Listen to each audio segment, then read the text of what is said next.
Croissant de cette région, je mentionnerai l'adhésion de l'Union africaine au groupe des G20 qui a été soutenu par la Russie et je mentionnerai également l'initiative de paix africaine à destination de l'Ukraine.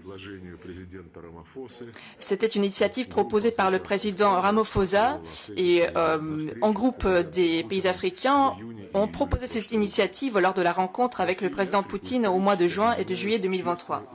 La Russie et l'Afrique sont réunies par des liens d'amitié étroits, historiques, et à l'époque de libération du colonialisme occidental, l'Union soviétique a aidé la région à lutter contre la dépendance et a soutenu les pays africains au sein des organisations multilatérales et elle a octroyé une aide économique et technique pour mettre en œuvre l'économie nationale. Elle a également aidé à assurer la sécurité de ce continent. Aujourd'hui, il faut lutter contre les nouvelles pratiques néocoloniales. Les méthodes de l'Occident ont évolué, mais le sens de son approche aux pays africains sont restés les mêmes.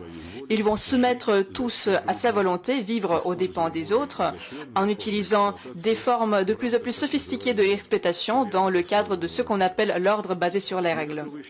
Nous sommes prêts à appuyer toujours dans des conditions actuelles pour qu'ils puissent renforcer leur souveraineté, régler les problèmes socio-économiques pertinentes et de défendre la place équitable de l'Afrique dans le monde moderne, et cela comprend bien évidemment la réforme du Conseil de sécurité.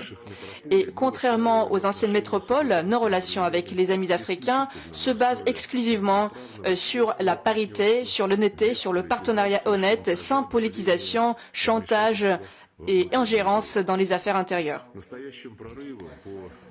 Le président Poutine a qualifié d'une véritable percée les sommets Russie-Afrique. Lors du deuxième sommet à Saint-Pétersbourg, juillet dernier, il a été confirmé que nos approches convergeaient. Il s'agissait de la construction des échanges interétatiques qui devaient se baser sur le droit international et avant tout sur la charte de l'ONU dans tout leur complexe. Nous avons harmonisé les mécanismes de la coopération pratique dans tous les domaines. Et pour contrôler la mise en œuvre des décisions du sommet et pour préparer les rencontres ultérieures au plus haut niveau, nous avons instauré un nouveau format de dialogue. Ça s'appelle la conférence ministérielle du Forum du partenariat Russie-Afrique. La première édition devra avoir lieu en automne 2024. Il y a des liens entre les parlements et les partis qui sont dynamiques et nous travaillons sur l'élargissement de notre présence diplomatique en Afrique. Décembre dernier, l'ambassade russe au Burkina Faso a repris ses activités et à présent nous nous préparons à l'ouverture des missions diplomatiques à Sierra Leone, au Nigeria et dans la République du Soudan du Sud. Nous nous réjouissons de la croissance des échanges commerciaux entre la Russie et l'Afrique.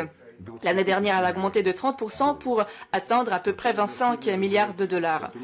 Et notre objectif, c'est de développer notre coopération dans des domaines de pointe comme l'énergie nucléaire à défense pacifique, les technologies numériques et l'exploration de l'espace. Pour promouvoir les projets conjoints, il faut former des mécanismes qui donnent une nouvelle impulsion à nos échanges économiques, qui les rendent plus indépendants et les protégeront de l'influence de l'Occident.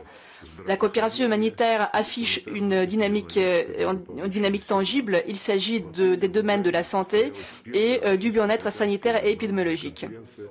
Au mois d'avril, la ville de Kampala, de l'Ouganda, a accueilli la première conférence internationale russe-africaine sur la lutte contre les maladies infectieuses et il se tiendra une fois tous les 2 ans.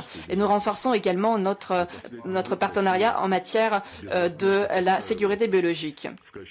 La Russie a livré du blé au Zimbabwe, au Mali, au Burkina Faso, au Somalie et à la République centrafricaine, à l'Érythrée.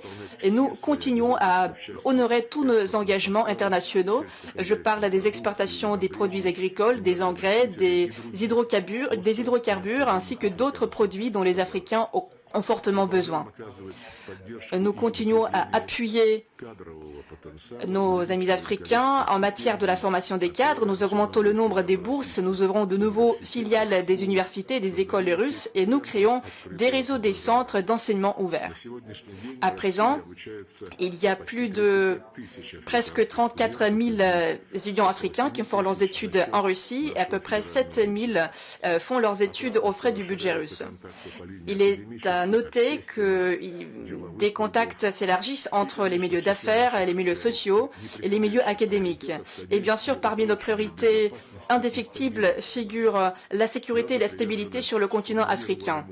Nous sommes attachés à la formule qui a été formulée par les Africains eux-mêmes, aux problèmes africains, solutions africaines.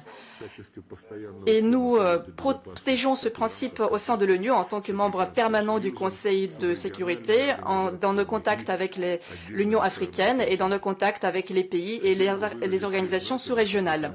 Je tiens à remercier nos amis africains pour leur position responsable vis-à-vis du conflit en Ukraine. Je l'ai déjà dit, vous continuez à être attachés à des évaluations équitables, justes, malgré les tentatives des Occidentaux de les entraîner dans la campagne russophobe.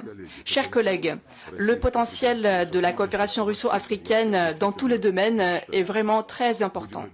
Et réalisons-le ensemble.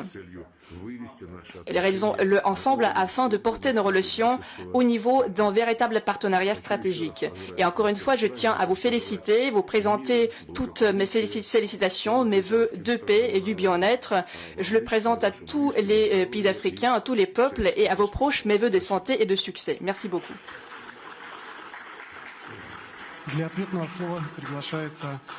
Nous donnons la parole aux ambassadeurs extraordinaires et plénipotentiaires du Cameroun à la Fédération de Russie, le doyen du corps diplomatique africain, son Excellence Mahamat Pabassaleh. À vous la parole.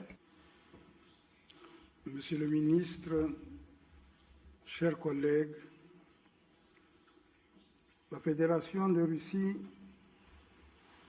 organise ce soir une nouvelle fois une réception que vous présidez personnellement à l'occasion de la célébration de la Journée de l'Afrique.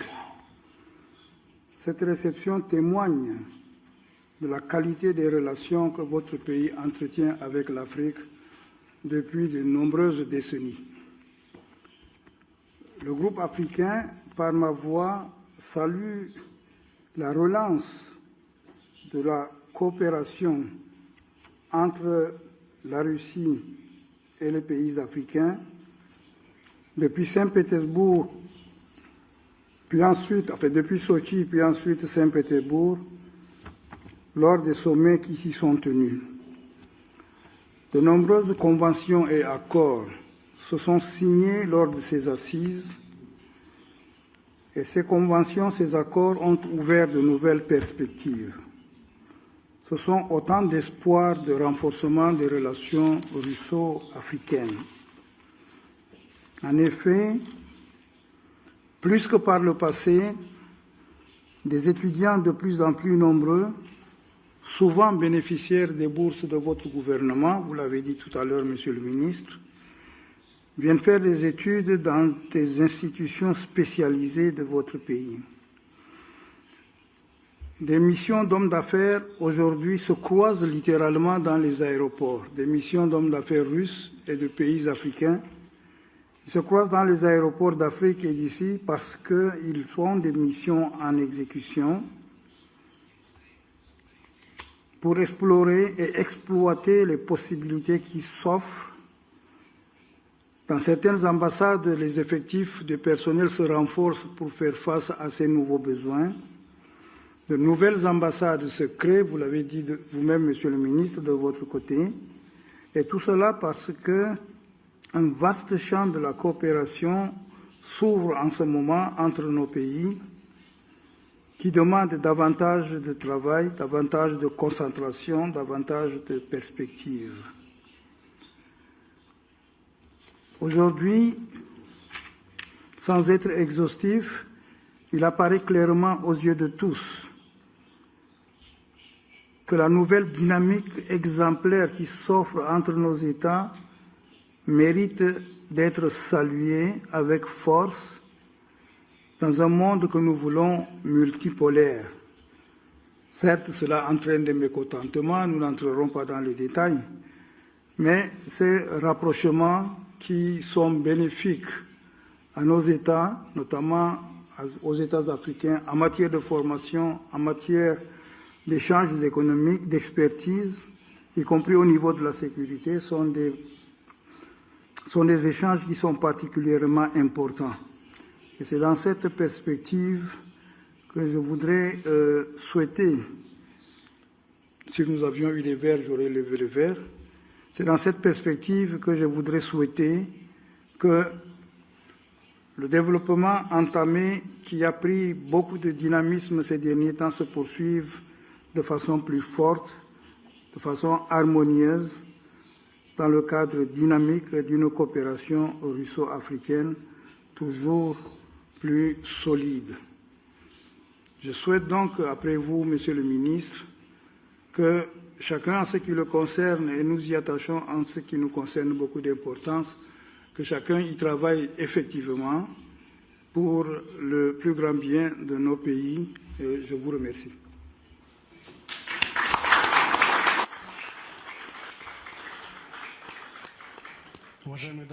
Mesdames et messieurs, nous terminons notre cérémonie officielle et nous vous invitons à la réception officielle. Merci.